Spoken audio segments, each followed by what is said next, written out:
Reka tubasuhuze kandi tubahe ikaze mwese abakunda gusobanukirwa, tubabwira ko uyu munsi turagira ngo dusobanukirwe uburyo icyaha ari umushinga utunguka. Icyaha ni umushinga mubi utera ibihombo gusa, kuko urabeshya wavumburwa bakaguterera icyizere. Urariganya bakumenya ntibongere kukwiringira.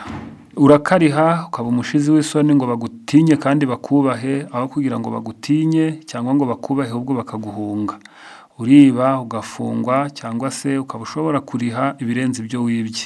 Wishora mu biyobyabwenge nko kunywa inzoga n'ibindi, ugakuramo ubukene, urugomo, ubwicanyi, gufungwa, ugasenya umuryango wawe, ukangiriza umubiri wawe, imibanire yawe n'abandi igasenyuka, ndetse ukabyokoza n'abagukomokaho. Rero bigaragara ko umushinga w'icyaha nta musaruro ugira, ahubwo urahombya. Rero nta kindi icyaha gitera uretse igihombo. Urasambana ugasenya urugo rwawe, ukazanamo amakimbirane, ipfunwe rikakomaho igihe waba umenye indwara zandurira muri byo ukaba urazanduje, ndetse ukaba ushobora no kuzanduza inzirakarengane nk'uwo mwashakanye cyangwa abana mubyaye, ukabura ijambo mu bandi, abo ubyaye ukabaha iryo hererekanyamurage ribi.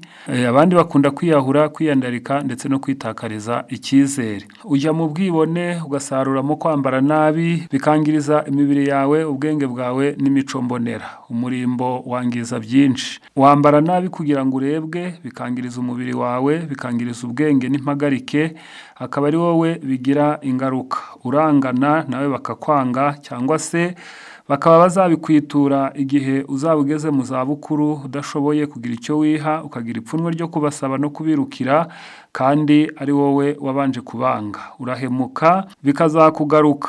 Niyo mpamvu ibyaha byose ni umushinga utunguka, ahubwo utera igihombo kuri nyirawe, kube ndetse n'abandi bose. Twese rero dusobanukirwa ububi bw'icyaha, tucyange, tucyamagane, ahubwo buri wese aharanire kukirwanya muri we. Niyo mpamvu Bibiliya ivuga mu gitabo cy'ibyakozwe n'intumwa igice cya 24 umurongo wa 16 ngo nicyo gituma mpirimbanira kugira umutima utandega ikibi, ngirira Imana cyangwa abantu iminsi yose. Mwese mugire imyumvire myiza.